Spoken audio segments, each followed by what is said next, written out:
2025년 통계청 자료에 따르면 현재 대한민국 우리나라 1인 가구 수는 약 800만 가구나 된다고 합니다. 800만 가구. 비율로 따져보면 전체 대비 무려 35.5%래요. 굉장하죠. 그러니까 3명 가운데 한 사람은 혼자 사는 거예요. 우리나라 인구 가운데. 굉장합니다.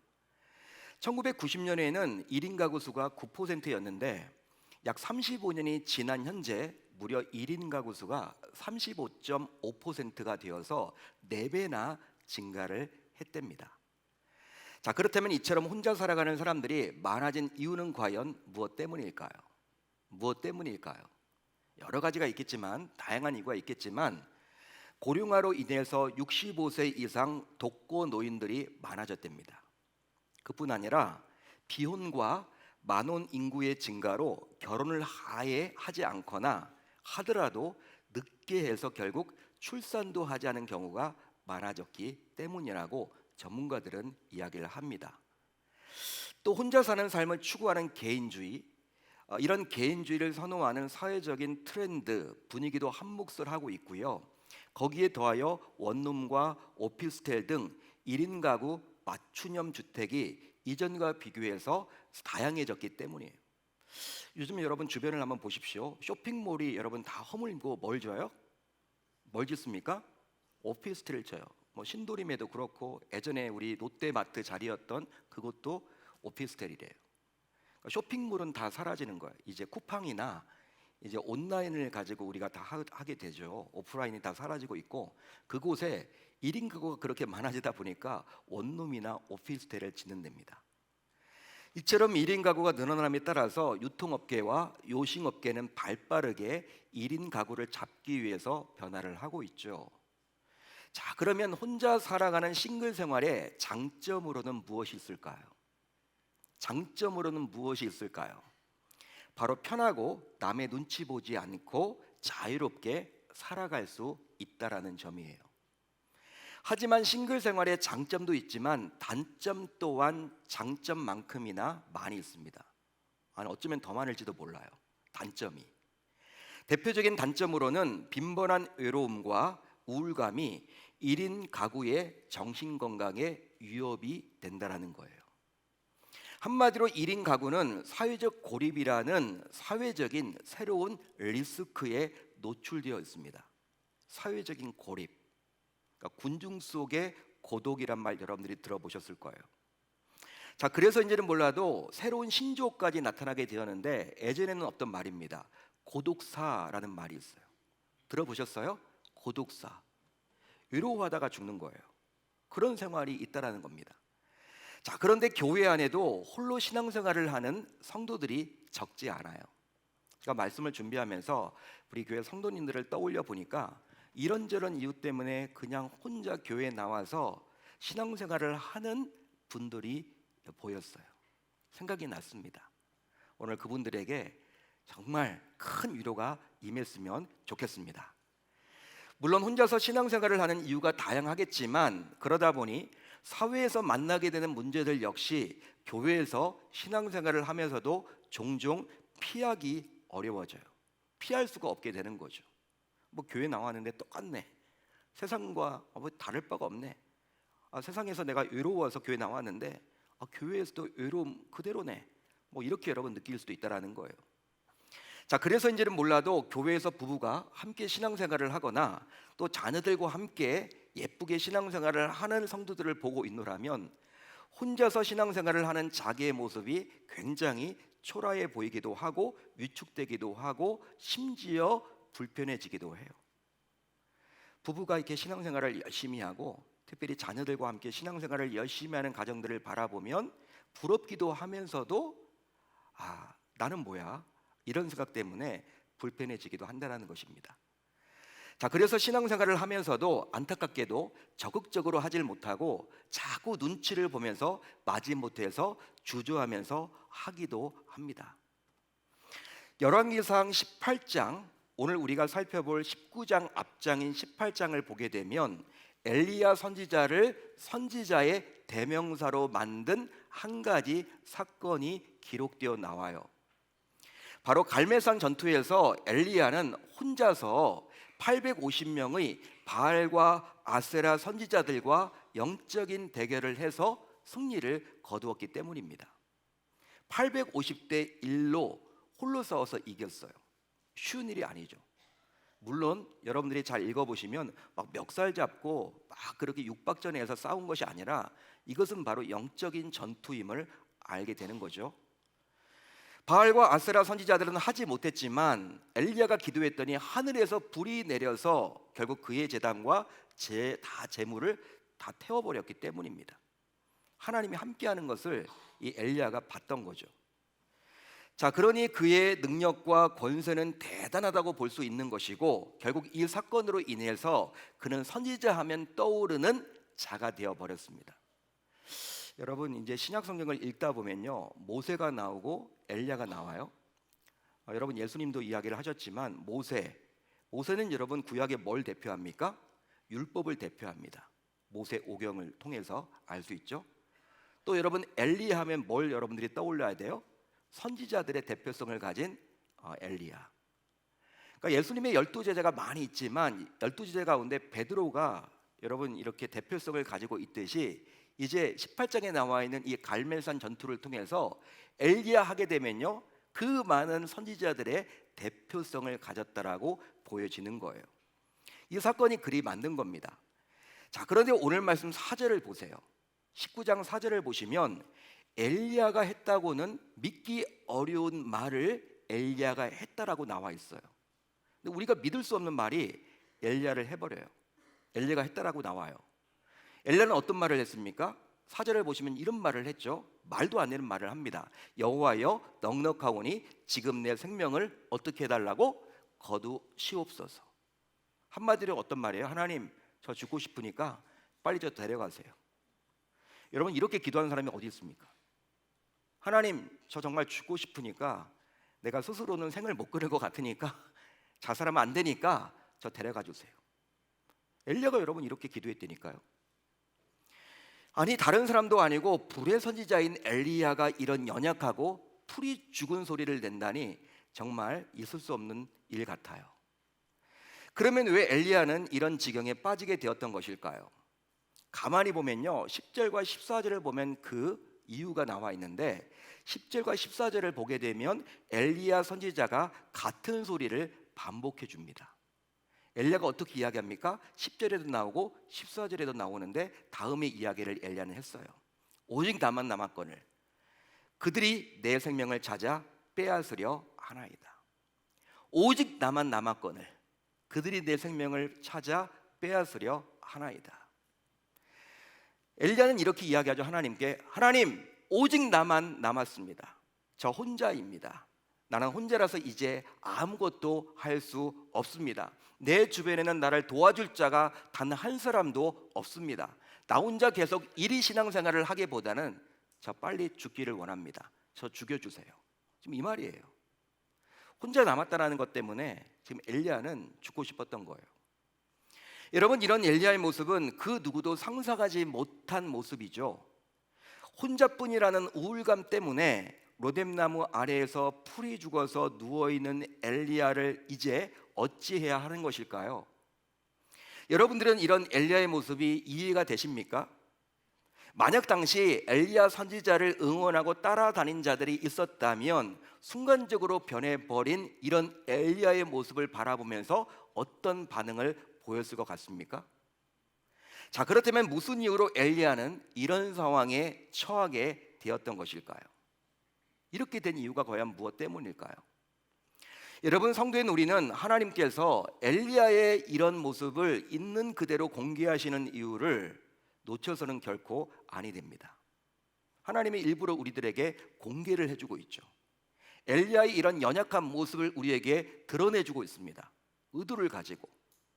솔직히 오늘 말씀에서 볼 수 있는 엘리야의 모습은 과연 선지자가 맞는지 의문이 들 정도로 전혀 본받을 수 없는 모습이에요. 나는 그렇게 기도 안 하는데, 내가 아무리 신앙이 없어도 하나님 저 죽여주세요, 저 죽고 싶어요, 이런 기도 안 하는데 이 엘리야가 선지자라며, 불의 선지자라며, 선지자의 대표성을 가지고 있다며 어떻게 그렇게 기도를 해? 야, 배울 거 하나도 없다, 본받을 거 하나도 없다, 그렇게 여길지도 모르겠다라는 거예요. 더 나아가 앞장인 열왕기상 18장에서 무려 850명의 바알과 아세라 선지자들과 싸워서 이긴 불의 선지자가 맞는지 의문이 들 정도입니다. 오늘 말씀에 나와 있는 엘리야의 모습을 바라보면서 우리는 그런 의문을 갖게 되는 거죠. 자, 그러면 하나님께서는 무슨 이유 때문에 엘리야의 모습을 있는 그대로 저와 여러분들에게 보여주고 있을까요? 공개해주고 계실까요? 그것은 바로 하나님의 사람은 결코 혼자가 아니라는 사실을 보여주기 위해서입니다. 하나님의 사람은 결코 혼자가 아니라는 사실을 우리에게 보여주기 위해서입니다. 그러기에 설령 홀로 남았더라도 하나님께서는 끝까지 동행하시며 돌보신다는 사실을 믿고 결코 낙심해서는 아니 될 줄로 믿습니다. 따라서 하나님의 사람은 혼자가 아니에요. 그러기에 하나님의 사람이라면 나 혼자뿐이라는 사실을 반드시 버려야 할 줄로 믿습니다. 자, 그래서일까요? 먼저 하나님께서는 외로움과 고독을 위로하셨습니다. 누가 위로하셨다라는 거예요? 하나님께서. 자, 여러분들이 가지고 있는 성경 오늘 말씀 19장 5절로 8절을 한번 보세요. 5절로 8절을 보세요. 같이 찾지는 않겠습니다. 5절로 8절을 여러분들이 눈으로 한번 읽어보십시오. 어떤 내용입니까? 하나님께서 위로하는 엘리야를 어떤 방식으로 위로하고 계신지가 나와요. 어떤 방식으로 위로를 하실까? 실제로 혼자서 외롭게 신앙생활을 하다 보면 어느 순간 지칠 때가 있곤 합니다. 신앙생활을 혼자 하다 보면요, 지칠 때가 있습니까, 없습니까? 있죠, 당연히. 여러분, 우리가 신앙생활을 하는 데 있어서 항상 성령 충만하지는 못하잖아요. 성령 충만할 때도 있지만 성령 충만하지 못해서 때론 지칠 때가 왜 없겠습니까? 있더란 말이에요. 목회자인 저도 있고 평신도인 여러분들도 모두 가지고 있겠죠.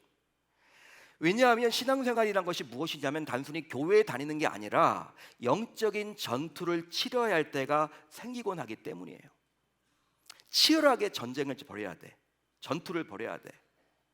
싸워야 돼. 이게 바로 신앙생활입니다. 영적인 전투.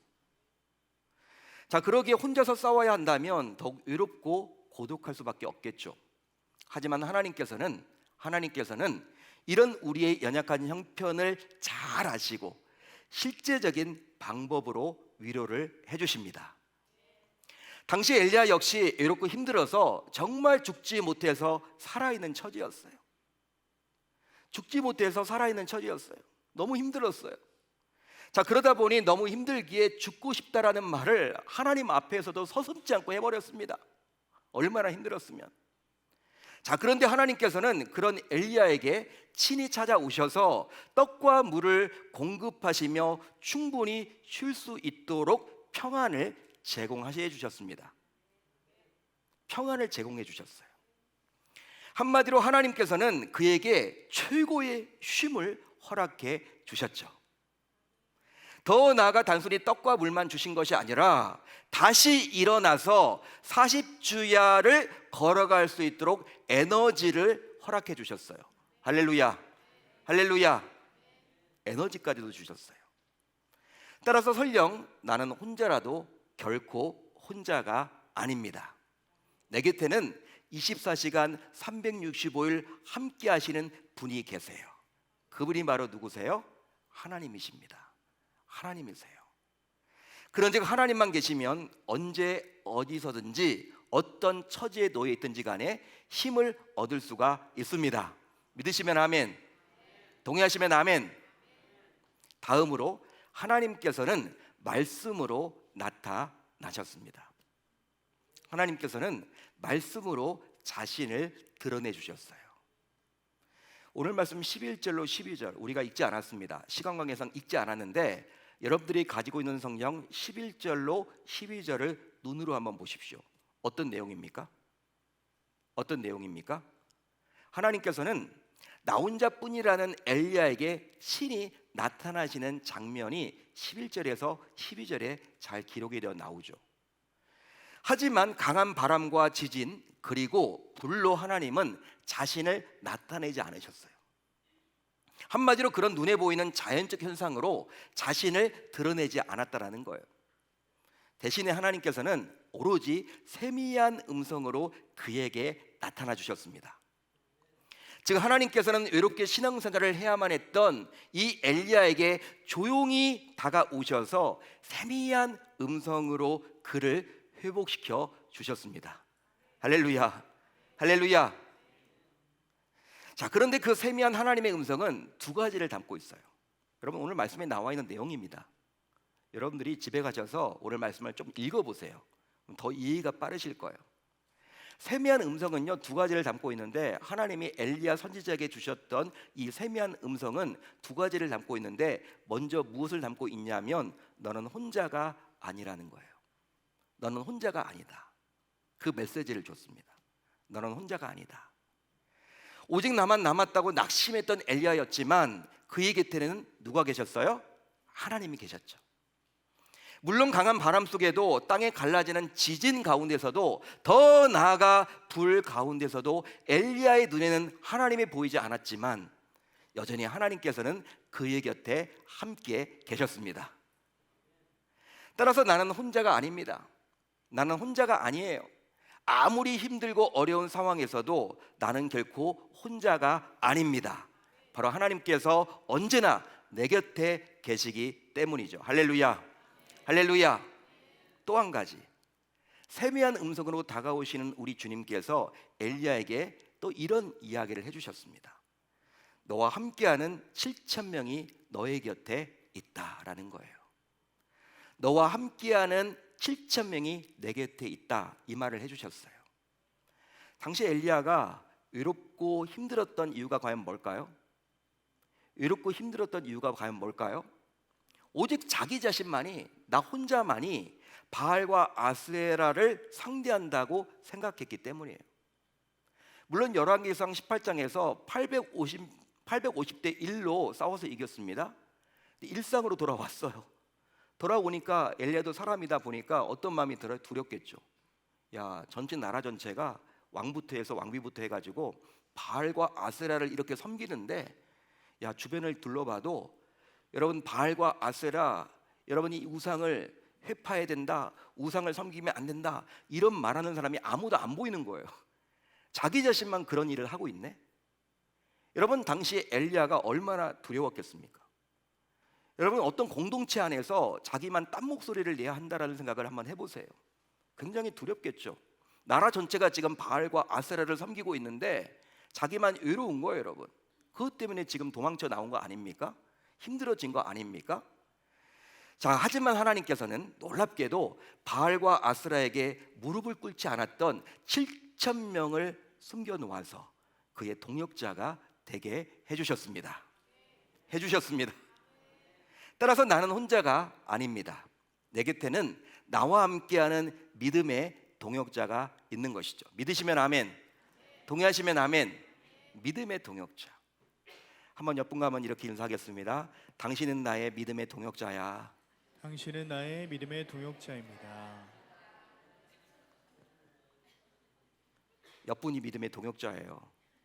옆분이 믿음의 동역자. 여러분들이 앉아있는 모습 보면요, 항상 그 자리에 앉으시네요. 지난주에도 앉았던 그 자리에 앉으시, 항상 어떻게 줄도 딱 맞춰가지고. 예? 그러니까 여러분 옆에 있는 분요, 믿음의 동역자예요. 예배를 같이 드리는데 얼마나 여러분 대단합니까? 더하여 하나님께서는 계속해서 사명을 감당하라고 하십니다. 사명을 감당하라고 하세요. 오늘 말씀 15절로 17절을 보세요. 여러분들이 가지고 있는 성경 15절로 17절을 보시면 어떤 내용이에요? 하나님께서는 엘리야가 감당해야 할 사명을 구체적으로 알려주세요. 뭘 해야 된다, 너 뭘 해야 된다, 그 이야기를 지금 해주고 계십니다. 실제로 성도들의 외로움은 자신이 해야 할 일을 찾지 못해서 찾아오곤 하죠. 내가 뭘 해야 되는지 모를 때 여러분 찾아오기도 해요. 이 말은 자신에게 맡겨진 사명을 알고 감당하는 자에게는 외로움을 느낄 겨를이 없다라는 겁니다. 그런즉 사명자는 외롭지 않습니다. 사명자는 외롭지 않습니다. 감당해야 할 사명을 위해서 땀과 눈물을 흘리는 자는 결코 외롭지가 않죠. 그 이유는 바로 사명을 맡겨주신 하나님께서 그의 곁에서 언제나 함께해 주시기 때문입니다. 할렐루야, 할렐루야. 여러분, 사명은 누가 맡겨주시는 거예요? 하나님. 그런데 그분이 여러분 떠나겠냐는 거예요. 그 옆에 붙어있지. 그렇기 때문에 외롭지 않은 거예요, 사명자는. 따라서 나는 혼자가 아닙니다. 맡겨진 사명을 감당하는 나에게 외로움을 느낄 시간적 여유조차 없기 때문이죠. 믿으시면 아멘, 동의하시면 아멘. 사랑하는 성도 여러분, 예전에 제가 부교육자로 있을 때 경험했던 이야기를 좀 나눠보려고 그래요. 한 집안이 있었는데 제가 섬겼던 교구에 모범적인 신앙생활을 했던 한 가정 이야기입니다. 아내는 권사님이셨고 남편은 집사님이셨어요. 60대 부부인데 얼마나 모범적으로 신앙생활을 했냐면 교육자인 저희들도 절로 고개가 숙여지는 분들이었고, 또 주변 집사님들, 권사님들, 안수 집사님들, 동역자들도 그 집은 참 부럽다, 신앙생활을 어떻게 이렇게 예쁘게 하냐, 다 그렇게 칭찬 듣는 집안이었어요. 실제 여러분 기도 제목도 별로 없더라고요. 제가 이렇게 신방을 가봤는데 그냥 여러분 너무 잘 돼요. 얼굴 자체가 평안이고요, 재정적으로도 여유가 있는 분이었고, 특별히 또 건강했고, 특별히 남편 직장도 굉장히 우수했고, 자녀들도 이제 결혼해서 60대 부부니까 다 여러분 대기업에 다녔고, 또 자녀들도 예쁘게 또 신앙생활까지 하는 거예요. 기도 제목 자체가 별로 없는 집안이야. 알고 보면 하나님 중심, 말씀 중심, 교회 중심으로 신앙생활을 아름답게 했던 분이셨습니다. 그런데 안타깝게도 갑자기 어떤 일이 벌어졌냐면 이 남편 집사님이 어떤 사고로 돌아가시게 되었어요. 갑작스럽게. 그 누구도 예상하지 못했어요. 권사님은 큰 충격에 빠졌고요. 특별히 온 교우들이 그 가정을 부럽게 바라봤고 다 칭찬했던 가정이었기 때문에 여러분 담임 목사님을 포함하여 그 당시에 온 교우들이 슬퍼했어요. 장례를 치렀는데 굉장히 많은 분들이 가서 장례식에 참여할 정도였습니다. 시간이 여러분 이제 많이 흘렀어요. 이제 장례도 잘 마쳤고 이제 어느 정도 여러분 이제 권사님 몸도 마음도 추스릴 때가 되었습니다. 몇 개월이 흐른 거예요. 이제 권사님이 여러분 감당해야 될 사명들이 있죠. 사역들이 있지 않습니까? 근데 권사님이 하시는 이야기가 자기가 이제는 그 사역을 잘 못하겠다는 거예요. 두렵다라는 거예요. 자기는 이제 혼자이기 때문에 그 사역을 감당할 여력이 없다라는 거예요. 그런 말씀을 하시더라고요.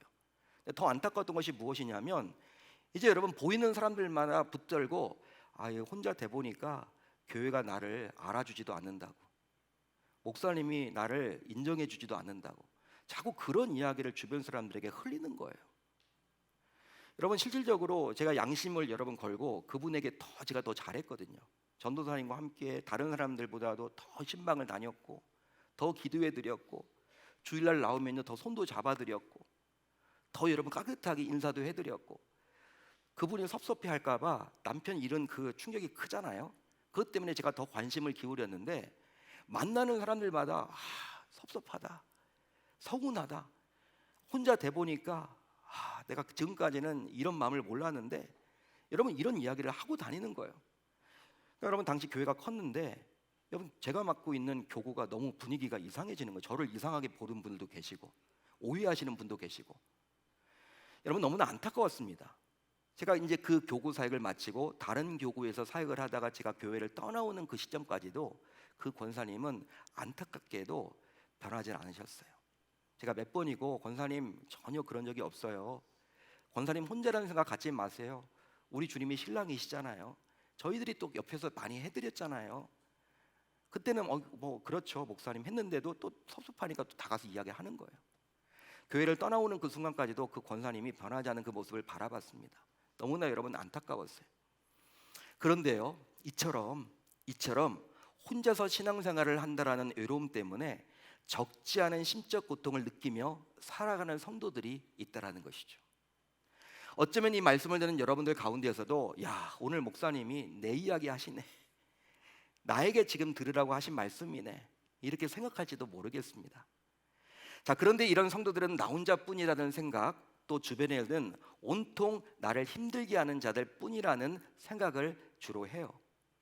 자, 그래서인지는 몰라도 다른 사람들보다도 오로지 자신이 몇 배나 더 힘들다라는 생각을 갖기도 하더라는 것이죠. 하지만 성도인 나는 결코 혼자가 아님을 기억해야만 합니다. 지금 내 곁에는 하나님께서 붙여주신 믿음의 동역자가 있습니다. 믿음의 동역자. 그러기에 이들과 연합해서 신앙생활을 하면서 홀로 신앙생활을 이어가려는 그간의 생각을 반드시 바꿔야만 하는 것이죠. 어제 상공사공 수련회를 잘 마쳤는데요, 수련회를 이제 끝나고 집에 돌아가시는 집사님 부부를 붙잡고 제가 여쭤봤어요. 오늘 좋았냐고. 오전 10시부터 나와가지고 6시까지 했거든요. 하루 종일. 물론 권사님들, 집사님들, 우리 청년들이 아이도 봐야 하고, 상공사공은 아이를 봐줘야 되잖아. 아이를 봐줘야 되고, 또 점심과 저녁을 이렇게 준비하느라 우리 권사님, 집사님, 특별히 또 우리 청년들도 애를 참 많이 썼는데, 제가 물어봤어요. 좋았냐고 수련회. 그랬더니 너무 좋았다는 거예요. 너무 좋았대요. 또 한 가정이 나오더라고요. 집사님 어땠어요? 힘들지 않았어요? 너무 좋았대요. 좋을 수밖에 없겠죠. 우리 권사님들, 집사님들이 누군가 그렇게 헌신을 했으니까 좋을 수밖에 없을 텐데 너무 좋았다는 거예요. 제가 뭐가 좋았어요? 그랬더니 말씀도 좋았지만 너무 좋았던 것이 서로 몰랐던 분들을 알게 되었다라는 것 자체가 너무 좋았대요. 우리 교회가 4부로 예배를 드리다 보니까 1부 예배 나오시는 분도 계시고, 2부 예배 나오시는 분도 계시고, 3부 예배 나오신 분도 계시고, 또 사정상 4부 예배 나오신 분도 계세요. 그러다 보니까 한 교회 공동체 아닌데도 3040인데도 불구하고 서로 누군지 잘 몰라. 서로 누군지를 잘 모른다니까. 어제 여러분 조를 짜서 이렇게 여러분 서로 몸을 부닥치며 이렇게 기도 제목을 나누면서 했던 것들이 너무나 좋았더라는 이야기를 제가 들었습니다. 여러분, 그 이유가 바로 뭐예요? 믿음의 동역자가 생겨서 좋았다라는 거죠. 그만큼 믿음의 동역자가 굉장히 중요합니다. 더 나아가 자신에게 맡겨진 직분을 감당하는 가운데 더 강한 자로 우뚝 서야만 하겠습니다. 직분을 주신 분은 바로 하나님이시잖아요. 목사라는 직분을 저에게 하나님이 주셨고, 여러분들에게 장로, 안수집사, 권사, 성도, 교사, 성가 대원들 다 이렇게 여러분 세워주셨잖아요. 이 직분을 주신 분은 하나님이다 보니 그 하나님께서 직분을 감당하는 자를 떠나는 법이 결코 없다라는 것이죠. 오히려 그 직분을 끝까지 감당하도록 하나님께서는 계속해서 세미한 음성으로 이끌어 주십니다. 그뿐 아니라 쉬는 것 역시 회복을 위해서 꼭 필요한 주의 일임을 놓쳐서는 아니 되겠죠. 쉬는 것도 중요해요. 잘 쉬십시오. 하나님께서는 쉼으로 회복과 새 힘을 공급해 주십니다. 따라서 육체와 영혼은 뗄래야 뗄 수 없는 관계임을 여러분들이 인식하는 가운데, 이번 여름에 나름 육체적 쉼을 위해서 휴가를 다녀오셨다면 이제 내일 밤부터 진행되는 영권회복 특별밤 기도회에 모두 참석해서 영적인 쉼도 가져보실 수 있기를 바랍니다. 우리가 여러분 가족들하고 휴가 가는 것은요, 육체적인 쉼을 위해서 가는 거잖아요. 영적인 쉼을 위해서는요, 내일부터 시작되는 영권회복 특별밤 기도회입니다. 나오셔서 우리 육체와 영혼은요 뗄래야 뗄 수가 없어요. 육체만 잘 되어서도 안 되고 영혼만 잘 되어서도 안 됩니다. 여러분들이 휴가를 다녀오셨다면 꼭 이제 나의 영혼을 돌볼 수 있는 이 쉼의 시간을 내일부터 진행되는 5일간의 집회를 통해서 반드시 가져보실 수 있기를 당부드립니다. 그리함으로 말씀의 떡과 기도로 영혼 회복을 위한 시간을 가져야만 할 줄로 믿습니다.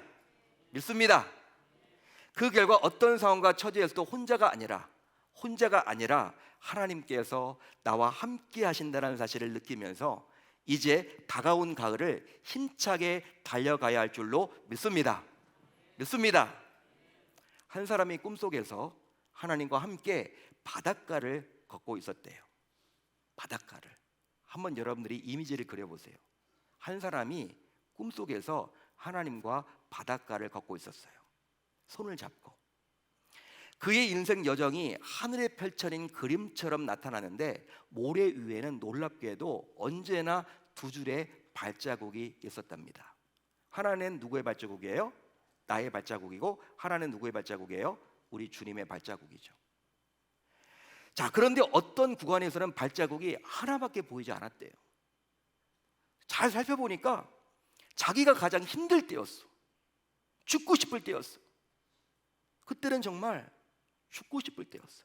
너무 힘들어서 인생을 포기할 만큼, 포기해버리고 싶을 만큼 힘든 시간이었어. 그래서 이 사람이 하나님께 따졌대요. 주님, 제가 가장 인생에서 힘든 나날을 보낼 때 평상시에는 저와 함께 동행하셨잖아요. 이렇게 두 줄 발자국이 있는데 그때는 왜 한 줄 발자국, 제 발자국밖에 없는 겁니까? 주님 너무하시네요. 그때 어디 가셨습니까? 그때 어디 가셨습니까? 제가 가장 힘들 때 주님은 어디 가셨습니까? 너무하십니다.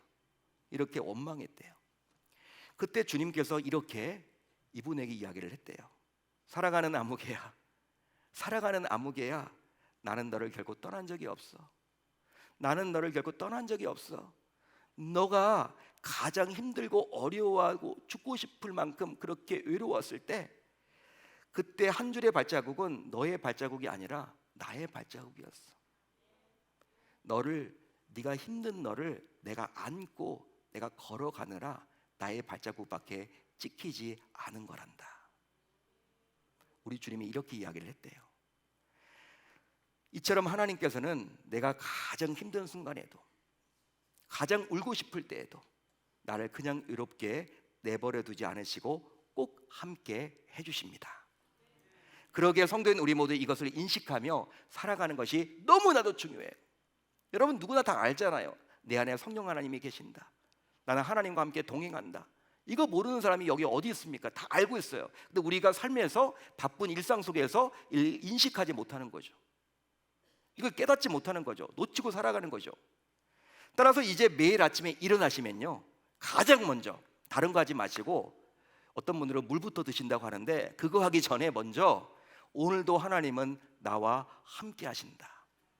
오늘도 하나님은 나와 함께 하신다라고 소리내어 고백하기로 다짐하고 결단하는 저와 여러분들이 다 되셔야 할 줄로 믿습니다. 그렇게 살아갈 때 내가 인식하며 살아가는 거예요. 바쁜 일상 속에서 내가 하나님을 놓치지 않고 살아가게 되는 것입니다. 그래 살겠다라고 결단하고 다짐하는 저와 여러분들이 다 되실 수 있기를 우리 주님의 이름으로 축원합니다. 축원합니다.